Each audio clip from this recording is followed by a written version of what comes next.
सोचिए एक ऐसे महीने के बारे में जब हर कोना दियों की रोशनी से जगमगा उठता है, हवा में एक अलग सी भक्ति की महक होती है और हर दिन सच में एक त्योहार जैसा लगता है। यही तो है कार्तिक मास, हिंदू कैलेंडर का सबसे पवित्र महीना। और चलिए आज हम इसकी इसी दिव्य ऊर्जा के रहस्यों को समझते हैं। तो इस सफर में हम क्या क्या जानने वाले हैं।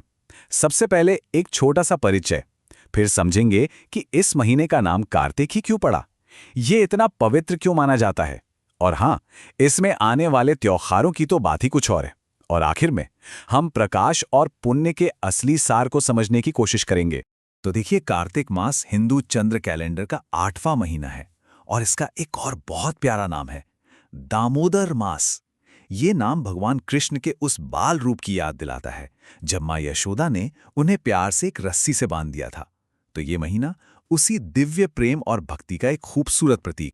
इसे अगर महीनों का राजा कहा जाए तो कुछ गलत नहीं होगा।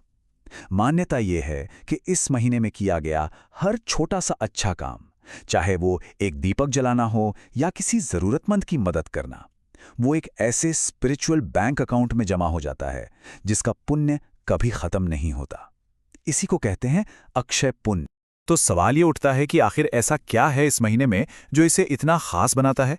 क्या ये सिर्फ एक परंपरा है या इसके पीछे कोई गहरा आध्यात्मिक राज छिपा है? चलिए पता लगाते हैं। कहते हैं ना, हर नाम के पीछे एक कहानी होती है, और कार्तिक का नाम तो वो हमें सीधा सितारों तक ले जाता है। आइए देखते हैं कैसे। इसका जवाब हमारे आसमान में ही छिपा है।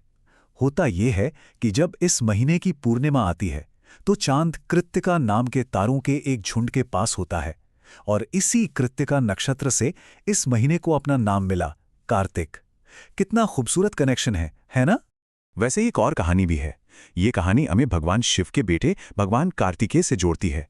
कहा जाता है कि इसी महीने में उन्होंने तारकासुर जैसे एक बहुत शक्तिशाली असुर का वध किया था और अंधेरे पर रोशनी की जीत दिलाई थी। तो ये नाम सिर्फ सितारों से ही नहीं बल्कि शौर्य और विजय से भी जुड़ा है। नाम की कहानी तो वाकई दिलचस्प है, लेकिन कार्तिक की असली ताकत इसके आध्यात्मिक महत्व में छिपी है। तो सवाल यह है कि आखिर ये महीना साधना और भक्ति के लिए इतना खास क्यों माना जाता है। असल में कार्तिक उन 4 पवित्र महीनों का अंत है जिन्हें चातुर्मास कहते हैं। ये वो समय है जब माना जाता है कि भगवान विष्णु योग निद्रा में होते हैं, और इसीलिए इस दौरान शादी ब्याह जैसे शुभ काम नहीं होते। तो कार्तिक का आना एक नई सुबह का संकेत है, शुभता और पॉजिटिव एनर्जी की वापसी का समय। और कार्तिक की एक और बहुत खास बात है, ये महीना किसी एक देवता को समर्पित नहीं है, बल्कि ये भक्ति का एक महासंगम है। यहाँ भगवान विष्णु और माँ लक्ष्मी की पूजा होती है, तो भगवान शिव और कार्तिकेय का भी स्मरण किया जाता है। और हाँ, पवित्र तुलसी की पूजा के बिना तो ये महीना अधूरा ही है।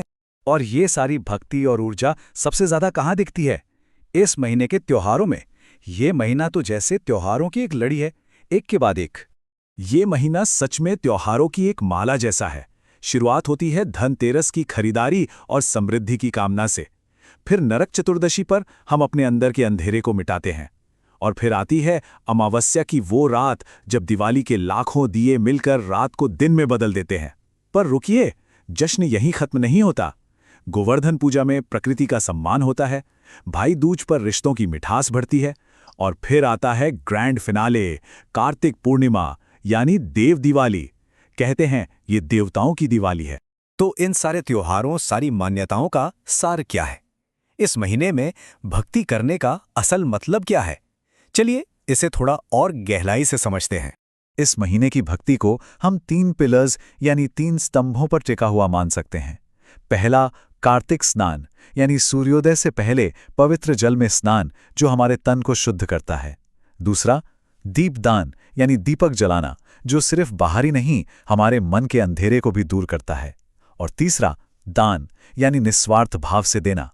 कहते हैं कि ये 3 सरल काम ही हमें मोक्ष के मार्ग पर आगे ले जाते हैं। तो कुल मिलाकर ये महीना प्रकाश का है, समृद्धि का है, भक्ति का है और पुण्य कमाने का है।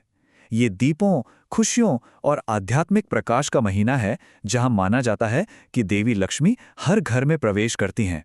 तो जाते जाते बस एक सवाल, आज की दुनिया में जहां हर कोई बाहरी चमक दमक के पीछे भाग रहा है, क्या कार्तिक मास का ये संदेश अपने अंदर का दिया जलाने और बिना किसी स्वार्थ के दूसरों को देने का संदेश हमें एक ज्यादा मीनिंगफुल लाइफ का रास्ता नहीं दिखाता? सोचने वाली बात है ना?